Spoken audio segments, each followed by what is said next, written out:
Welcome, everybody. I just want to introduce Iman Gaehwiler. She is with our INCON partner company, CPO HANSER, and she's a Swiss lady based in Germany. So she is going to talk to us today about social media and communications tools.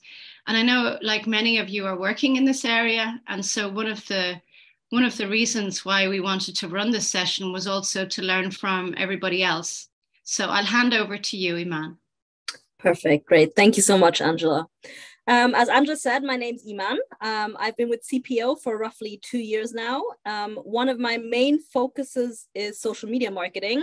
So I will sort of prepare the campaigns right before an event or sort of track them throughout the event just to ensure that we are reaching the right target group and that we are communicating with the right people, but also that we also have enough registrations, for example, for a campaign or for a congress. So I will sort of deep dive into why we or how we use social media and sort of what tools I like to use when I'm planning a campaign. And hopefully that resonates with some of you. So let's take a look at social media in general. It has become an integral part of our community. So it's a tool that we use to communicate with one another, communicate with family and friends around the globe. For me, it's a tool that I personally also use to sort of inform myself about what's happening around the world. I think it's also one of those tools that people use nowadays to just generally inform themselves if they want to do something at home or like, you know, sort of learn about tools or learn about something that they've always wanted to do. Social media is a great way to sort of inform yourself and educate yourself. I mean, obviously there are some difficulties such as misleading information or privacy and data issues, but overall social media is a great tool for us to use. Also for companies to sort of expand their brand and just generate a bit more brand awareness. So why should Congress managers use social media? Congress managers should use social media for the following reasons. Broad reach. So generally speaking, you're able to reach out to a huge platform of people because billions of people use social media nowadays, and you can reach them in no time at all. It is cost effective. So it's a tool that you're able to use to reach out to many people, and most social media platforms are free of charge. So it's a great way to just promote an event or promote news, maybe a press release or something that you have. Real-time communication. So prior to the event, you can obviously introduce your speakers, you can sort of present your program, but also throughout the event, you can post videos, post pictures, post anything about your event that's sort of going on. So it's a great way to sort of just generate a little bit of buzz and get people going and sort of just, you know, create engagement as well. It's great for targeted promotion. So you can sort of, I mean, not every event is suitable for every age group, or, you know, sometimes you might want to differentiate between male and female or just geographical sort of locations and looking into locations. So this is a great way to obviously reach out to people that are in the location that you want and sort of in the age group that you want. Engagement and feedback, as mentioned before, especially with the real-time communication, you know, obviously it's great if people sort of get involved and repost something or retweet something, or just generally collecting feedback if an event was great or something. You know, it's a great way to sort of use that. It's got potential to go viral, so you can create buzz for the company, for the Congress, for the event, everything. And it's also great for networking opportunities. So Congress managers can reach out to industry experts, or people can generally reach out to Congress managers on social media platforms just to inform themselves prior to the event, or if they have any questions that they may want to ask. And also it's a great way for us to track how many people are actually engaging or interacting with our campaigns, events, anything that we post on social media. So what should Congress managers sort of consider when planning an event? I think one of the most important things that we often don't take into or don't put enough emphasis on is the timing and scheduling. So I think right at the beginning of an event or a congress, I think we have to define what happens when, and especially, you know, how often do you want to post? When does the post have to go out? What is the most effective way to obviously promote an event that might be happening in five months versus an event that might be happening in 2 months? So I think that is sort of something that really needs to be taken into consideration when planning an event and before one gets started. Another thing that I find to be very important is sort of the budget and resources. So how many people do we have working on this project and how much budget do we need? There's no point in planning a campaign that will cost us 25,000 if we only have 5,000 euros to spend on this campaign. So I think that's a very important factor when planning. The next thing to sort of look at is your target audience. So where can I find the people that I want to have at my event? What is their geographical location? What is their age? What is their sex? What are their interests? What I find to be very, very helpful is to sort of create a persona profile at the beginning of a campaign or an event, just to sort of define, okay, which target audience do I want to reach at which point and where will I find them? So we have some congresses where we have numerous target groups, such as a sport congress that we organize, where we'll have 6, 7 different target groups that we reach in different platforms and sort of reach at different times, and also that we might want to engage with at different times. So perhaps the medical professionals we might want to reach out to first, and then at a later stage, we might want to reach out to the general public just to sort of open it up to them and say, okay, there are a few events that might be of interest to you. And then one of the most important things prior to then promoting the event is also selecting the right platform. So do we reach our target group on Facebook, Instagram, LinkedIn? For an older target group, it might be that we might find them more on LinkedIn or for more professional feeling. And then if we have something for a younger group, such as with the sports event, that we might say, okay, we have a few interactive events that the general public might want to come to, then we will sort of maybe use Instagram a little more or Facebook a little more. And that's why this sort of comes as a stage after our target group has been defined. The campaign goals are really, really important. So prior to obviously setting up your event, what is your goal? Do you want to just generate more traffic on your website? Are you trying to create more brand awareness? Is it important to sort of sell tickets? Like what is the goal? And ensuring that you sort of track this throughout the campaign, just to make sure that if something isn't working out the way you had it planned or the way you were expecting it to, then perhaps you can still adjust and change it throughout the campaign.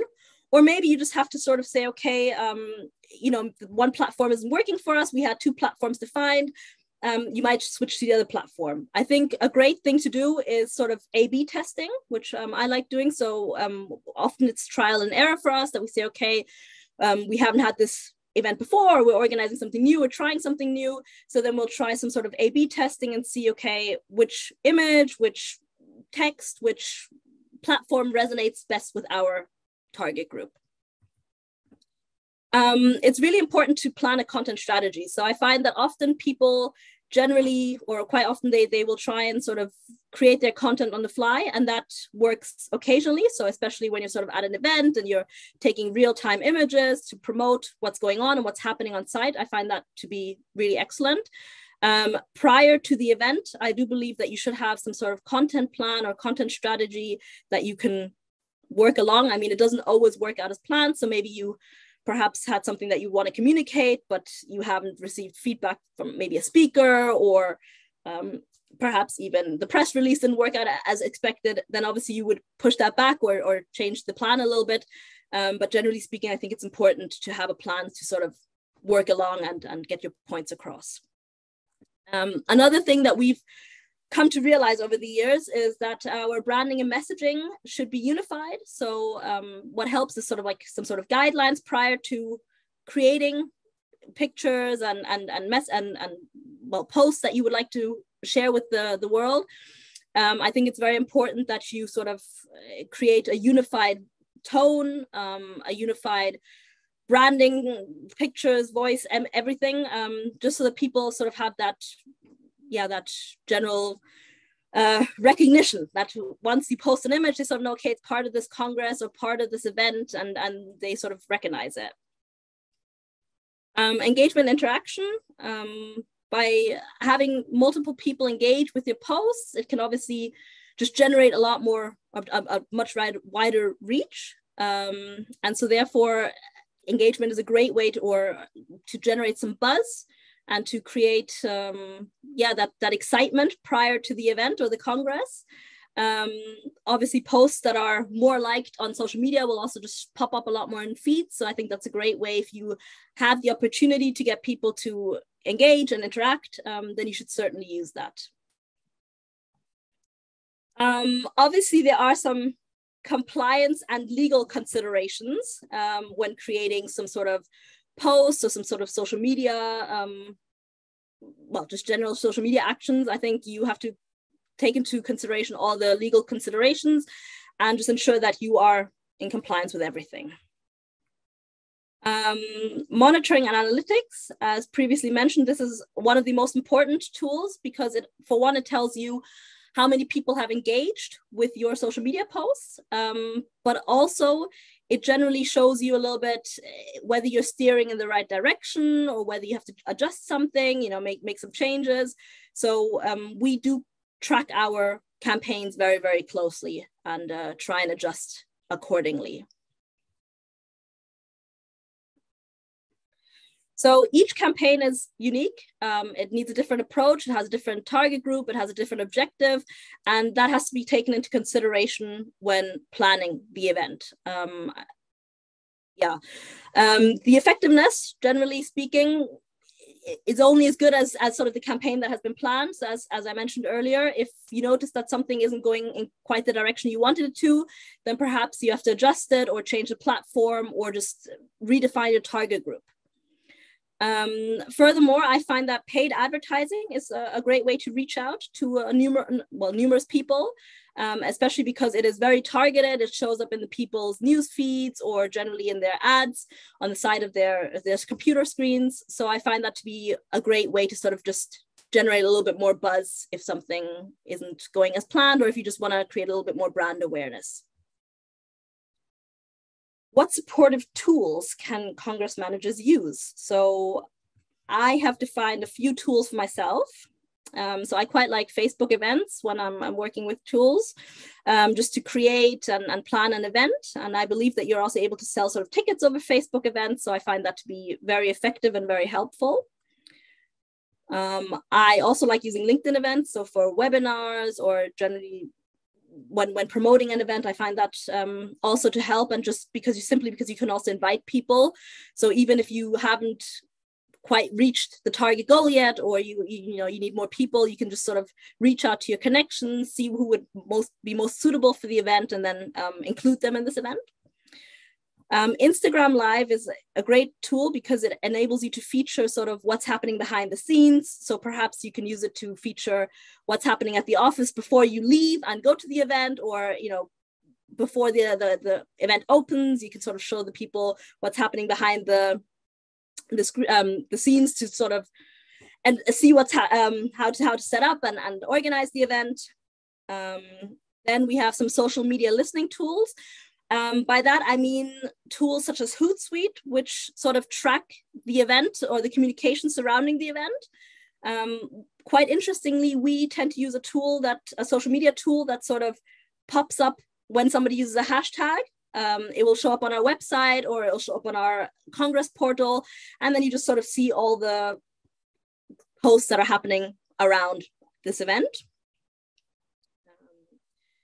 Also, social media scheduling. So I quite like using Hootsuite for that as well, just because it enables me to sort of time, okay, when am I going to post this? What day, what time? I mean, most people have, or most countries, people have sort of a preference. Okay, they like going on in the mornings. They like using certain days. I mean, I wouldn't necessarily post on a Friday afternoon, for example. And this is just a great way to sort of plan your social media prior to the event and prior to when it has to go out. LinkedIn and Facebook also offer this feature.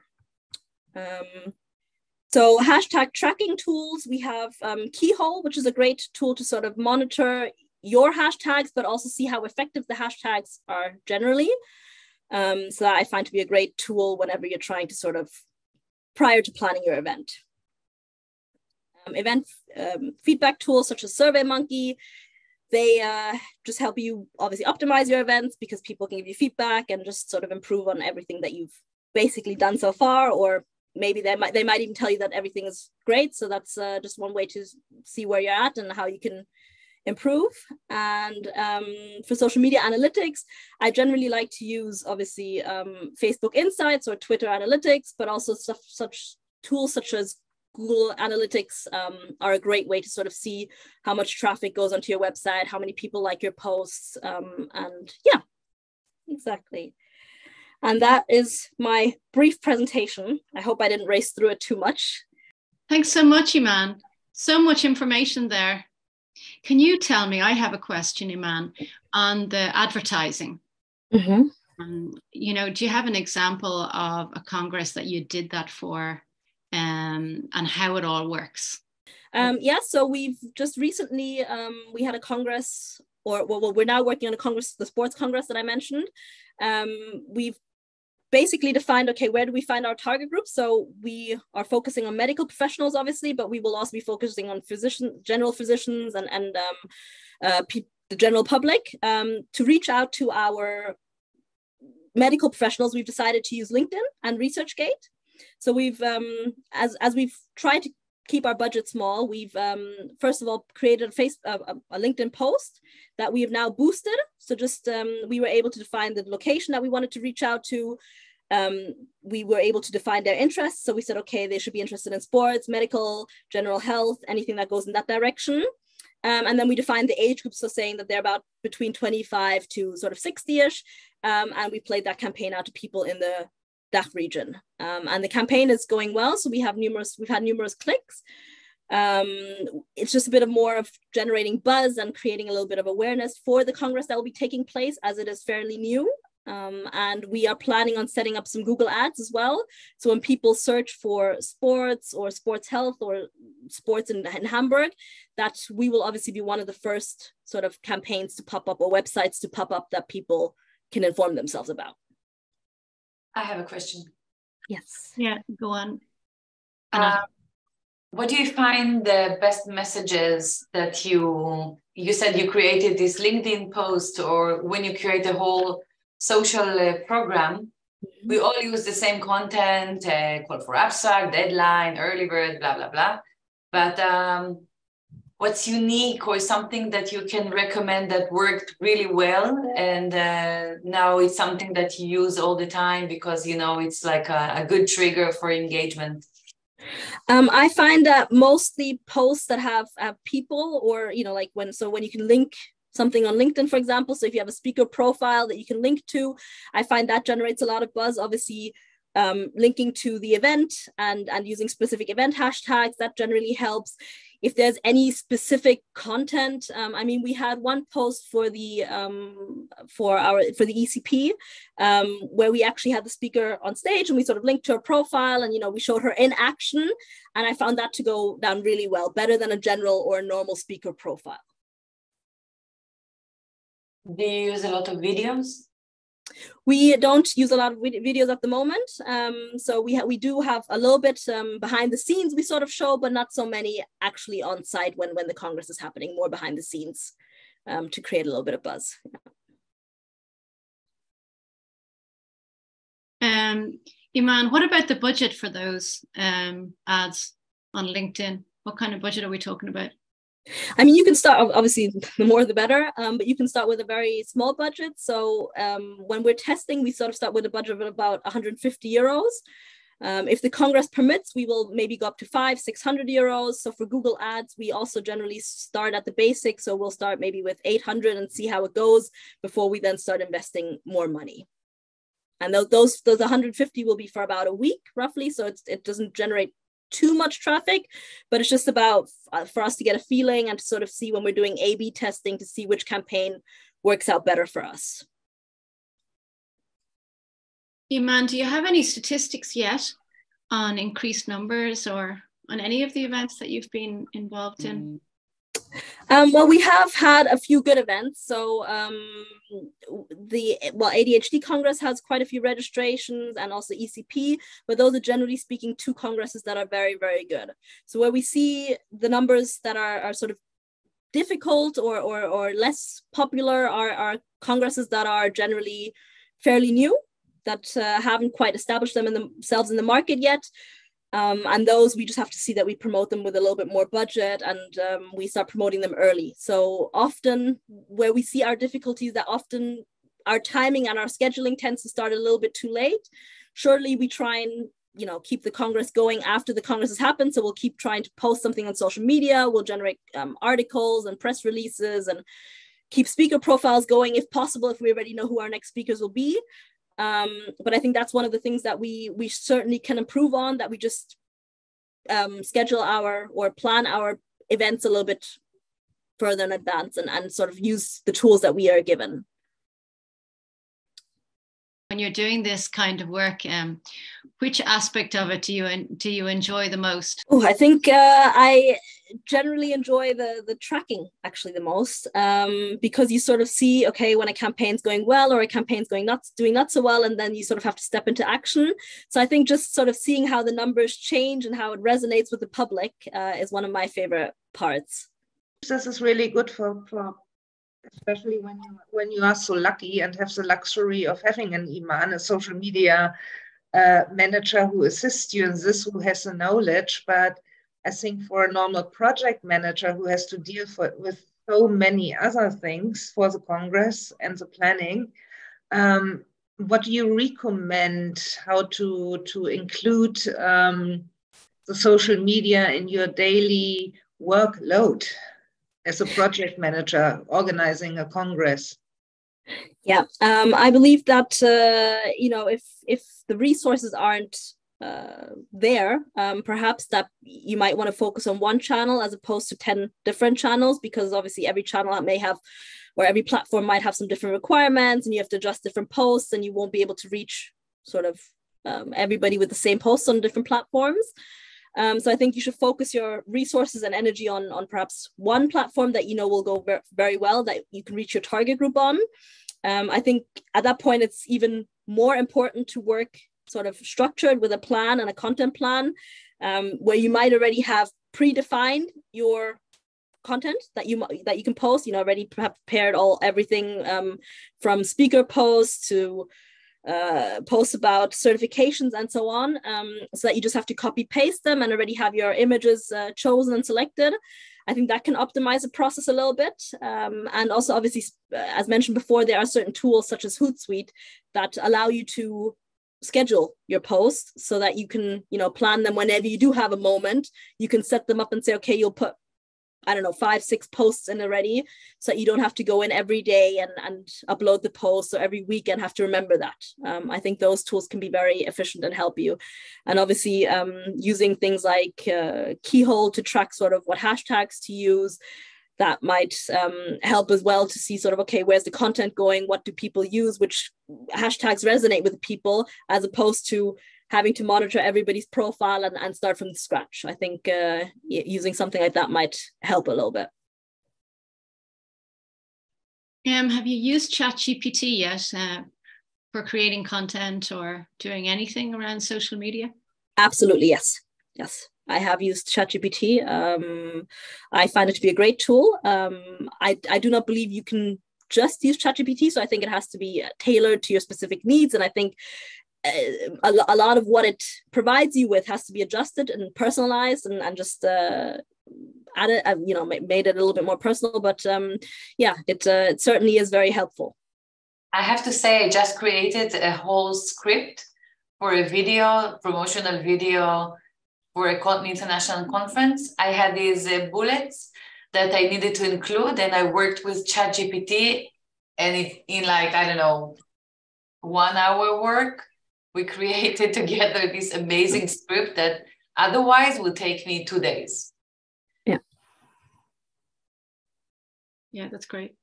And what would you be doing with it? How would you be using ChatGPT exactly, Iman?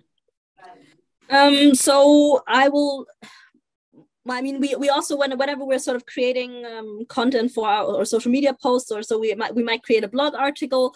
I often do this with Katrin, for example, that we create blog articles surrounding topics in Germany. So then maybe I'll get a little bit of inspiration, sort of what's happening in Hamburg right now, you know, or what are popular topics right now. So those are questions I'll obviously pose to ChatGPT. or I might get a little bit of additional feedback on a post that I might have. So I might have created something and then say, oh, it's just not, I don't know, interesting enough or bold enough or something. So now I'll use ChatGPT to sort of make it a little bit more popping and more interesting for people to read. So that's sort of what I generally like to use it for. And what about linguistically, Anat and Iman? This is interesting because you're both coming from different languages.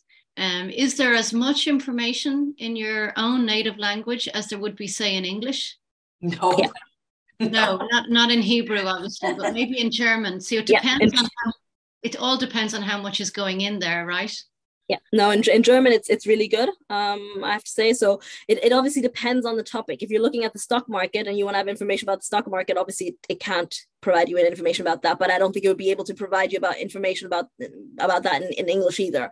But when you're just generally looking into, I don't know, creating a social media post or what's happening around the world, interesting topics to sort of look at, or general interesting sort of ideas for marketing, it's excellent. Really? Don't you find that lots of the information there is messed up? No, I mean, I'm not looking. So I generally feed in a little bit of ideas that I sort of have already. So I'll say sort of, I want to go in this direction, or I need a special idea for that, or, just it's sort of, I mean, as I said, it's a supporting tool. It's not the main thing, and I have to personalize everything. But it's certainly, I think, a great way to support me when I sort of guide it in the way that, or the direction that I want to go in. So if I give it a few bullet points, how you said that you would add a few bullet points and said, okay, this is what I need you to include. I do find that if you steer it in the right direction, not always, but 95% of the time, what it gives back to, or the feedback it gives me is rather good. Yeah. I really agree. I feel personally that like formatting text and helping sort your ideas and rewriting things, and actually it's very creative and helps you to open your mind. But in my experience, when it comes to facts, well, I traveled to Germany and I asked for the ChatGPT to help me create my plan. Mm-hmm. It was excellent, very accurate. But when it comes to Israel, it's full of nonsense and it's ridiculous. Not only in Hebrew, also in English. I just tried to use it yesterday. I just asked for the list of the dates of all Jewish holidays for year 2028. And it confidently gave me this completely wrong list. It was ridiculous. So when it comes to facts, I feel like it's not very reliable. But like you said, I think it's this perfect assistant that you could only dream of. Yeah. As I said, as for me, like when I obviously topics like such as the stock market. So I think when you're looking for something very specific, I think that's when it sort of gets difficult, or at least hard facts. Like I have looked, information about how the finance market is, how finances are going right now. The stock market is going sort of in that direction, and it can't provide me with anything. But if you're sort of looking for a post that you want to make more interesting or more colorful, more pop, like, something like that, or if you're looking for the right hashtags to use, that might be a great way. Also, I have used that to sort of find some sort of hashtags that are interesting or relevant. For that kind of thing, I find it to be great. And what about for images, Iman? Have you used it for that? No, I have not used it for images yet. I mean, I have heard that, but I don't know if ChatGPT itself is the best platform, because I've heard, obviously, because I've heard it's Midjourney, but it's very, very hard to operate, and you have to be, you have to practice like for a long time. And I find that it can't do text, it can't do human faces, so you only can do these fantastic images. It's not really suitable for the, conference world. I don't think it's there yet. And you can't do letters at all, so that's really difficult. Interesting. I also, one of my, I was talking to a friend today, and he told me that there's something similar to ChatGPT also for presentations. Yeah, I just heard of it today, yes. Yeah, that you sort of upload your information that you would like to have formatted into one presentation that gives you a structure and the bullet points that you want to use. I do not know what it's called, but let me tell you, it gets more amazing because Google did their big conference, I think, the last few days, and they're going to have AI with all their tools. Wow. So it's going to magically prepare your presentations from just basic information. By a click, you'll have a perfect presentation, and they're going to compete against Canva, which I use all the time, and also have AI tools. And now it's going to even be much bigger and bigger. In the next few months, it's going to explode. It's going to be amazing. And Ash, do you know the name of the one for the PowerPoint? No, I don't know of this specific. I know that Microsoft and Google are both implementing now tools that will allow you to create a presentation. I do remember there's some kind of platform that already exists. I can look for you the exact name. Yeah, but there was one I used a few years ago called Beautiful AI. But I doubt it's still there. I haven't tried, but Iman, if you have the name of the one that's being used currently, I will send it to you. I will ask my friend again if he remembers the name of it. Because he was telling me about it today. Microsoft already generated their own design platform that is going to compete with Canva. I can tell you the name, and that very soon is also going to create presentations. Mm-hmm. My internet is stuck. I'll tell you the name. It's called WordTune Editor. Let me put the link here. Yes. It's not as good as Canva yet, but it's still very nice. Yeah, yeah. And it's free. I think very soon they will not need us marketers anymore. They need us to create, and someone still has to feed the tools the information. Yeah, yeah. The robot will. No, we'll just get better and better at what it is that we do, and the experiences will get more and more fantastic, right? That's the outlook. I think it's fun. I feel like I can do my job much, much better. Yeah, there you go. The worry is that people will feel they don't need agencies again, you know? Outsourcing might have an impact. Things are changing. I mean, I'm sure you all use less graphic designers, and the expenses on graphics are reduced significantly. I do everything here in-house. We do it ourselves with Canva. We don't pay for every tiny little graphics for social media and even newsletters. We do everything here, and that's a lot. Thanks so much, Iman. Thank you for having me. For your knowledge and experience. We really appreciate it, and we want you to come back again, because I'm sure you're learning all the time about new techniques, right? Absolutely, yes. Yeah. And we're keen to know also how your campaign goes. Will you double the number of delegates? Well, I don't know if we'll double it, but we're happy if we get a few more registrations. Yeah, exactly. Yeah, yeah. Okay, thanks so much, everybody.